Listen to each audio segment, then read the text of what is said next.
Fala meus amigos, estou de volta para mais um vídeo e dessa vez para falar de Sou Sou no Frieren. E nesse vídeo eu vou comentar sobre uma luta memorável entre o Stark e um outro mago de primeira classe, que vocês vão saber quem é, contra um demônio de altíssimo nível. E para saber como é que foi, vem comigo e bora lá!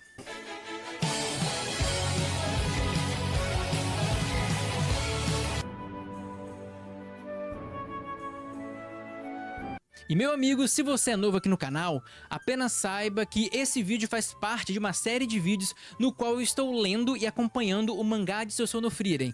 Então, depois que acabou a primeira temporada, eu continuei a história no mangá. Beleza? Então, se você quer conhecer a história desde o início, vai ter um link aqui na descrição e também no card no final do vídeo, que você pode clicar e que você vai direto pro primeiro vídeo. E aí você pode seguir a história inteira, beleza? Mas dito isso, vamos para a história. E vocês vão lembrar que no capítulo passado tava a Frieren e o grupo dela, e também o Genau, junto com a Methode, todos eles procurando um demônio que tinha exterminado um vilarejo. Certo? E nesse momento eles começam a conversar, eles continuam conversando e pensando na tática que eles vão usar. E a Frieren fala que ela vai em direção a um forte abandonado que tem ali perto, porque ela conhece muito bem os demônios, ela sabe que lá seria um lugar que eles com certeza se esconderiam, né? É um lugar protegido, alto, reforçado. Eles, com essa cabeça de batalha que eles têm, eles iriam pra lá. Então ela falou que ia pra essa direção. E aí chega o Genau e fala o seguinte: podem ir, porque assim que chegar aquela companhia para pegar os corpos, vocês vão lembrar do capítulo passado, o que aconteceu, né? Assim que eles chegarem e levarem os corpos, eu vou reagrupar com vocês. Eu vou aonde vocês estão. Só que aí chega o Stark e fala assim: bom, então eu vou ficar com você. Eu vou ficar aqui. E aí vai só as 3 meninas, né? Só que o Genau protesta e fala o seguinte: cara, você é maluco? Você é doido? Você vai deixar as 3 sem uma vanguarda? Aí chegou o Stark: tá, mas eu vou deixar você também sozinho, sem uma vanguarda? Aí ele falou assim: também a Frieren consegue se virar sem uma vanguarda. E a Frieren fala: ó, até certo ponto. Não é assim também, mas até certo ponto eu consigo me virar mesmo. E o Stark ainda fala o seguinte: e elas têm a opção de fugir. Se a coisa ficar feia, as 3 conseguem dar um jeito de dar o pé. E você não vai querer fugir com os corpos aqui. Que ele tava protegendo os corpos. Vocês vão lembrar, né? Que ele tava lá, ele fala que não liga pro vilarejo e tal. Mas você vê que ele tá se importando com os corpos e com as pessoas que estão lá. Então ele não iria querer fugir e deixar tudo aquilo pra trás. Então o Stark percebe isso e fala: se o demônio te tacar aqui, você não vai querer fugir e vai acabar morrendo. Então o Stark fica. E aí divide 2 grupos. Um que vai ser um pouco mais engraçadinho, que é o das meninas, e um que vai ter as coisas mais sérias, que vai ser o do Genau e do Stark. E é exatamente com esses 2, no caso o Stark e o Genau, que a história começa. Porque eles ficam lá na cidade e o Genau pergunta pro Stark o seguinte. Ele fala assim: Stark, você é um bom homem, não é? E o Stark não sabe muito o que dizer. E o Genau fala assim: infelizmente você vai ter uma vida curta. Você não vai conseguir viver muito. E ele tá falando isso porque ele lembra do companheiro dele, né? Que morreu por tentar salvar uma criança. Mas o Stark diz que ele não quer morrer tão cedo e que ele considera o Genau um homem bom também. Só que o Genau fala o seguinte: olha, eu não sou um homem bom. Eu quero, de fato, manter a paz. E é pra isso que eu luto. Então ele luta pra manter a paz. Mas ele fala assim, que pra ele manter essa paz, pra ele alcançar o que ele quer, ele já teve que cruzar várias linhas. Ele já abandonou muita gente, já deixou muita gente morrer e já chegou a matar pessoas. Ele fala que realmente chegou a matar muita gente para conseguir a alegada paz dele. E ele diz inclusive que parece que a morte persegue ele. Onde quer que ele vá, tem gente morrendo, tem gente sofrendo, tem batalhas acontecendo o tempo inteiro. Então quando ele olha pro vilarejo dele, todo dizimado, ele não consegue mais sentir tristeza. Ele sente só um vazio. É como se ele já tivesse tão acostumado a ver ambientes de guerra, de batalha, de morte, que isso já não significasse mais muita coisa pra ele. Então é como se a vida tivesse perdido um pouco do valor. E depois dessa cena, o mangá corta e mostra as 3 garotas, a Frieren, a Ferne e a Methode. Elas estavam andando tipo numa floresta, e aí a Frieren fala o seguinte: olha só, vamos meio que desativar a nossa detecção de mana. Porque quando a gente usa a detecção de mana, os demônios podem nos localizar. E isso é muito interessante porque isso faz um paralelo com o radar. Tipo um radar em guerra, radar militar, porque um radar, normalmente, ele emite onda, né? Ele joga as ondas dele e, de acordo com a reflexão das ondas, o quanto que elas voltam, o radar identifica quando tem uma coisa ou quando não tem. É mais ou menos assim que funciona. E existe uns aparelhos que meio que são anti-radar, ou um detector de radar, que é algo que detecta essas ondas do radar. E aí a pessoa consegue identificar da onde que vem o radar. Deu pra pegar a lógica? Então, pelo visto, a detecção de mana é a mesma coisa. É como se a detecção delas jogasse algum tipo de onda, alguma coisa que, se tiver alguém atento, consegue perceber. Opa, tem alguém tentando nos identificar aqui. Então a Frieren fala, olha, desativem a detecção de mana, porque senão a gente vai ser localizado e podemos ser atacados. Aí as três vão lá e desativam a detecção de mana delas. O que também pode ser um problema, porque elas estão basicamente cegas para outros magos. E aí elas vão andando, e aí começa a vir uma parte engraçada. Porque a Methode pede pra acariciar a cabeça da Frieren. Porque ela adora essas criaturinhas pequenininhas e fofas, igual a Frieren e a Ciri também, que ela acha muito fofa e bonitinha. E aí a Methode fala, poxa, deixa eu acariciar a sua cabeça, sabe? É porque eu adoro criaturinhas fofas igual vocês, assim, você e a Ciri. Só que a Ciri não gosta quando eu faço isso. Aí mostra uma cena dela fazendo carinho na cabeça da Ciri, cara. E a Ciri sentada com as perninhas na frente, assim, com uma cara de chateada, muito engraçada. Dá uma olhada. Não, e o quão sem noção você tem que ser pra ficar acariciando a cabeça da Ciri, cara. Só a Methode mesmo. E aí a Frieren fala que não pode deixar, porque ela é uma moça muito mais madura do que a Methode, então isso seria ser tratado como uma criança, então ela não podia permitir isso, né? E aí chega a Fern já meio enciumada e fala, é isso mesmo, Frieren, dá um apoio pra ela, né? E aí, a Methode tem uma ideia genial, porque a Methode tem método, sacou? Sacou? E o que a Methode faz? Ela pega o ponto fraco da Frieren, ela vai e tira um Grimório. E aí ela fala assim, olha, se você deixar eu acariciar a tua cabeça, eu te dou esse Grimório. E esse Grimório contém uma incrível magia que impede que a casca de ovo caia quando o ovo quebra. Sabe quando você vai quebrar o ovo lá na frigideira e você quebra e cai a porcaria da casca? Então ela impede que essa casca caia. Você vai gastar mana pra essa merda. Pois é, essa é a incrível magia que ela ofereceu. E aí a Frieren muda completamente e fala, a minha cabeça é toda sua para carícias. E pega o Grimório. E a Frieren, já meio enciumada, como assim? Se vendeu tão barato? E a Frieren se vendeu tão barato. Aí tá lá a Frieren com o Grimóriozinho já lendo. E a Methode, muito engraçado, cara. A Methode andando, fazendo carinho na cabeça dela durante toda a viagem. E aí uma hora ela ainda pergunta, eu posso te dar um abraço, Frieren? Tipo, ela adora esses... Parece um pet, ela olha pras elfas igual um pet, né? Aí ela fala assim, posso te dar um abraço? Aí a Frieren, meu corpo é todo seu. Cara, ela tem ideia do quanto que o Rímel sonhou por ouvir isso. Não é? O Rímel sonhou a vida inteira por isso, cara. E ela falou pra Methode. Mas tá, aí a Methode abraça ela, fica fazendo carinho na cabeça e a Fern fica muito incomodada. Aí uma hora ela começa a puxar a Frieren. A Frieren, cara, vocês vão me partir no meio assim. E fica a briga das duas lá, cara. E foi muito engraçado.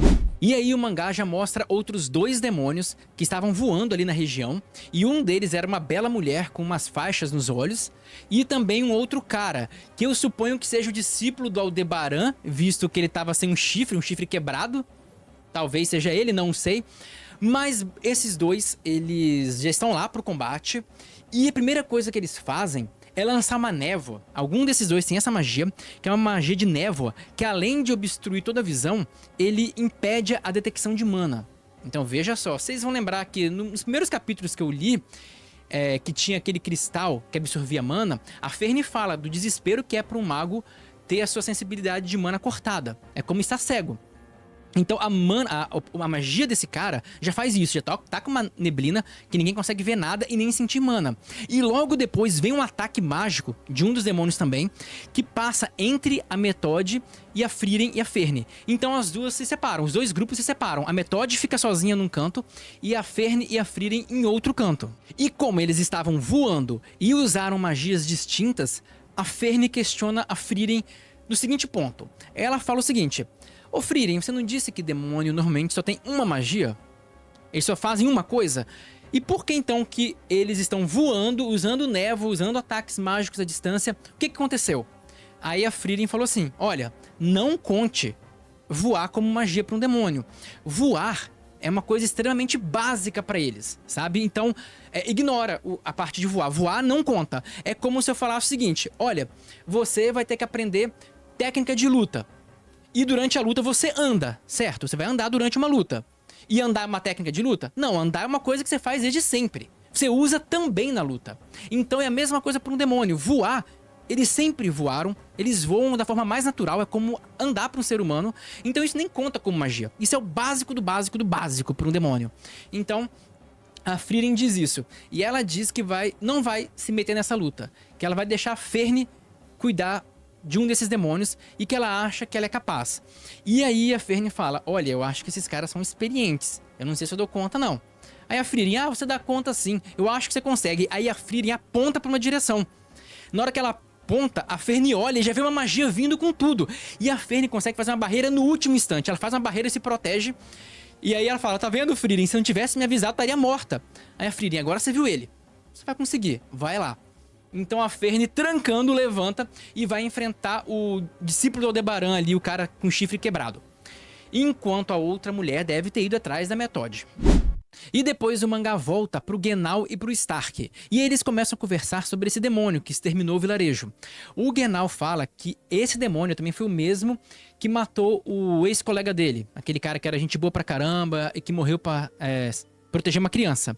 Ele também diz que esse sujeito é muito perigoso porque a grande habilidade dele, além de ter uma força física muito grande, é materializar espadas com energias de outro mundo.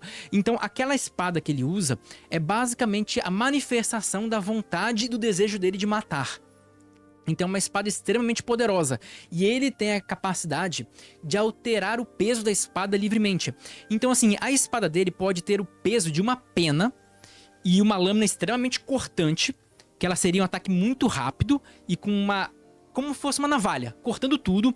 E por outro lado, a espada dele, uma outra espada dele, pode ter o peso de uma pedra, de uma rocha, capaz de esmagar uma montanha. Então assim, você nunca sabe o peso do ataque que vai vir. Se o ataque vai ser mais rápido, mais lento, se ele vai ser muito pesado, difícil de bloquear, ou se vai ser um ataque leve e muito letal. Você não consegue saber exatamente. Ele pode alterar o peso a hora que quiser, o que torna ele um adversário muito difícil de combater.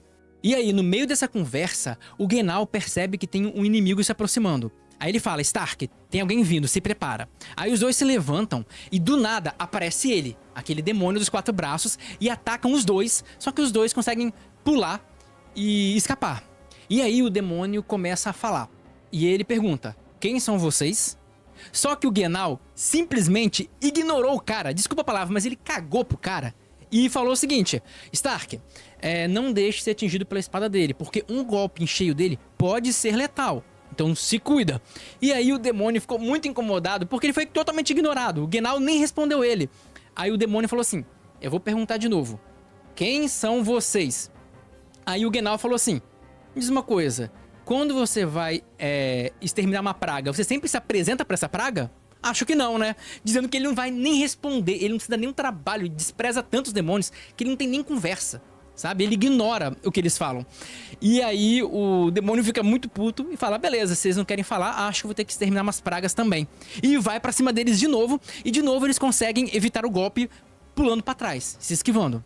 Então esse demônio, que é o Revolt, vai pra cima deles e começa a dar vários ataques. E o Stark começa a ter muita dificuldade pra bloquear. Ele tenta bloquear, mas tipo assim, tá sendo saturado pela quantidade de ataques.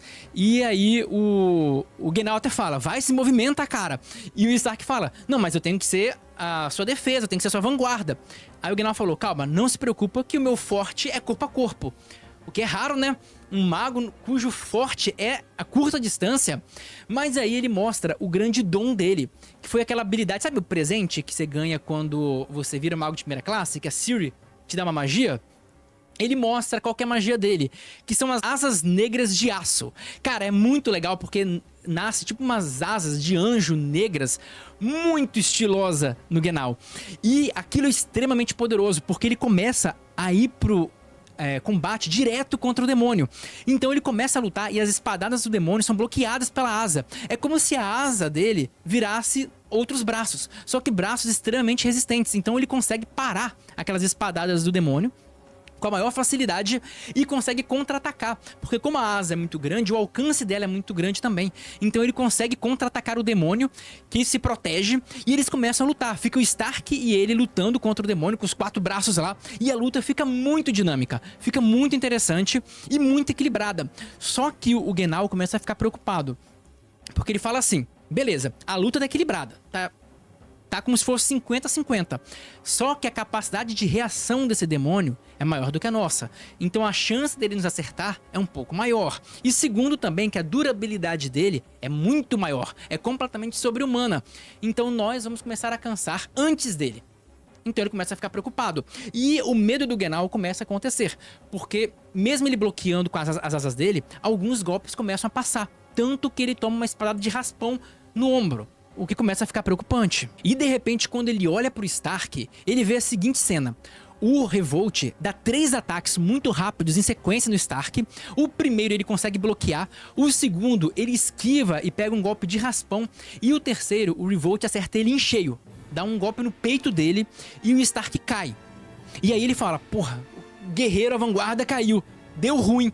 Só que isso meio que foi um plano do Stark. O que ele fez? Ele falou: vou levar o golpe, cair no chão, porque o Stark viu que ele aguentava, que ele tem muita resistência.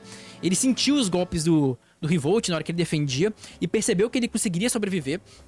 Então ele deixou o golpe bater nele, porque na hora que ele cai no chão, o Revolt não ia esperar ele se recuperar pra voltar. Ele ia com tudo pra cima pra tentar exterminar o Stark. Né? Só que era um plano dele. Então na hora que o Revolt acertou ele e o Stark caiu, ele se virou toda a atenção dele pro Stark pra exterminar ele o mais rápido possível, pra ficar só um. Só que na hora que ele fez isso, o Genau, que consegue voar com aquelas asas e se movimenta muito rápido também, eu não sei, pra falar a verdade, se ele consegue voar, mas que ele se movimenta muito rápido com ela, isso sim. Ele vai pra cima do demônio, que abaixou um pouquinho a guarda e perdeu a atenção, e consegue bater com a asa. E outro detalhe, a asa dele corta, não é só uma pancada, é legal, uma navalha, é muito legal. Então ele corta a asa do demônio e dá um golpe na barriga dele. E aí o demônio fica todo ferido e ele consegue meio que dar um checkmate no demônio, que ele cai na frente dele e estica as 2 asas perto do pescoço do desgraçado, do demônio. E nesse momento, o demônio, o ardiloso, tenta conversar com o Genau, mas ele, sabendo das artimanhas do demônio, já corta o assunto e diz que não vai conversar, não vai ter papo nenhum. Mas o demônio só fala o seguinte: então, só escuta isso. Quando você for procurar por sobreviventes numa cidade, faça com mais cuidado. E aí ele acha estranho, quando ele olha pra trás, tinha uma garotinha, uma sobrevivente, ali no meio dos escombros.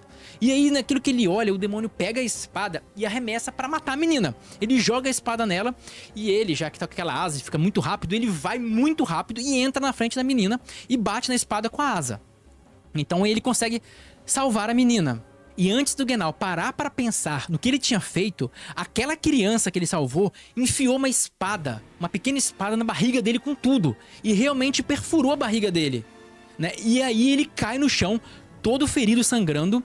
E depois é revelado que aquela criança, na verdade, era um demônio. E vocês vão lembrar que no capítulo passado tinha uma menininha com esse Revolt lá em algum lugar escondido, e ela até fala: ah, temos umas presas ali. Vocês vão lembrar daquela menininha? Então, era ela. E o poder dela é meio que mudar de forma. Ela consegue mudar de forma, assumir a forma de qualquer coisa, e ela costuma assumir forma de criança ou coisas assim, para fazer as pessoas baixarem a guarda e matar. E foi exatamente o que ela fez com o Genau. Então ela enfiou aquela espada na barriga dele, e ele caiu no chão, todo ferido. E aí ela começa a comemorar: consegui, eu cumpri meu papel, mandei bem. E de repente ela é partida no meio. Tipo, simplesmente mostra o corpo dela sendo partido no meio e mostra que o Genau tá vivo e já levantou puto e cortou ela no meio com a asa. Aquela asa dele corta, que é uma beleza. E aí a menina morre. E o outro, o Revolt, só fala assim: ah, você fez um bom trabalho. Tipo, dane-se, né? E o Genau, todo ferido, diz o seguinte: ele fala que agiu por reflexo. Na hora que o demônio lançou a espada, só veio na mente dele o amigo dele, aquele que morreu pra salvar uma criança. Então, no reflexo, ele fez o mesmo. Então ele resolveu salvar aquela criança. E ele mesmo fala que foi uma burrice, porque não tinha como ter uma criança viva naquele lugar, depois de tudo aquilo. Depois de eles terem procurado, ele simplesmente não pensou. E aí chega o demônio e fala: então é verdade, vocês têm o hábito de proteger as crianças, né? Que coisa interessante. Aí chega o Genau. Cara, quem dera que fosse um hábito. Se fosse um hábito, o mundo seria um lugar muito melhor. Não é verdade? Ele tá certo. Infelizmente não é um hábito tão difundido assim na espécie humana, principalmente naquela época de seu Sonofrieren. E nesse momento também, o Genau lembra de uma conversa que ele teve com a Ciri no enterro do amigo dele, né? Porque ele tava lá, o amigo dele morto, e a Ciri falou assim: ele era um bom homem, né? Mas infelizmente não interessa a era. Esses bons homens, essas pessoas tão boas, sempre morrem cedo. É uma pena. E aí chegou o Genau. Ele teve uma morte honrosa e digna tal. Aí chega a Ciri e fala: com essas palavras vazias? Tipo, ela dá meio que... palavras ao vento, ela meio que fala algo assim. Na verdade, ela fala que são palavras fúteis. E ela chega e fala assim pro Genau: Genau, você é um homem totalmente abominável. Você não tem nenhum traço de gentileza. Aí ela: continue assim, por favor. E sai. E tipo, aí ele: como desejar. Caraca, né, cara? Tipo, é uma conversa muito doida. Mas isso mostra um pouco da preocupação da Ciri. É porque a Ciri, ela tem uma cabeça muito pessimista com relação ao mundo. Ela não acredita muito que a humanidade e as pessoas estão melhorando e que o mundo é um lugar justo. Ela é cética quanto a isso. Ela tem uma visão fria do mundo, né? Então, quando ela fala isso, seja um cara abominável, não é que ela quer que ele saia matando todo mundo. Ele nem faz isso. Mas é porque ela se preocupa com ele.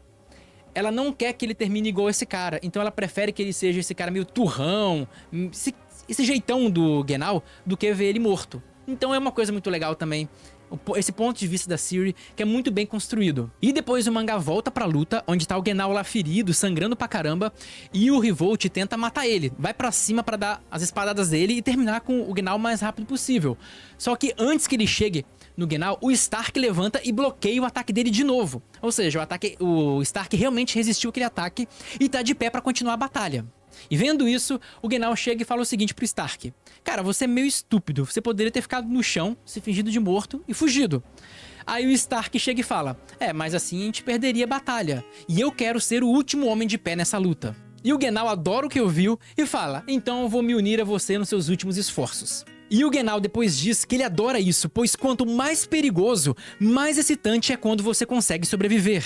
E o Stark diz que isso soa perfeitamente como uma razão para morrer, e que ele não consegue parar de tremer de tanta excitação. Ou seja, dois malucos por combate, e normalmente o Stark treme meio que com o medo da batalha, mas agora não, agora que a batalha, o sangue tá fervendo, ele tá tremendo de excitação, porque ele quer a batalha. Que mostra assim, tipo, que os dois, por um lado, são meio parecidos, e que agora a luta vai chegar no ápice dela e no desfecho. Só que, nesse momento, o capítulo acaba. E a continuidade dessa luta vai vir no próximo vídeo. E se você gostou desse vídeo, deixa um like e se inscreve pra você ver o que vai acontecer no final dessa luta. Como que vai ser o final, porque o final tá se aproximando e vai valer a pena. Então se inscreva aqui, deixe nos comentários o que você achou, se tá gostando, se não tá, porque ajuda demais, beleza? Então era isso que eu queria falar com vocês, espero que tenham gostado e vejo vocês no próximo vídeo.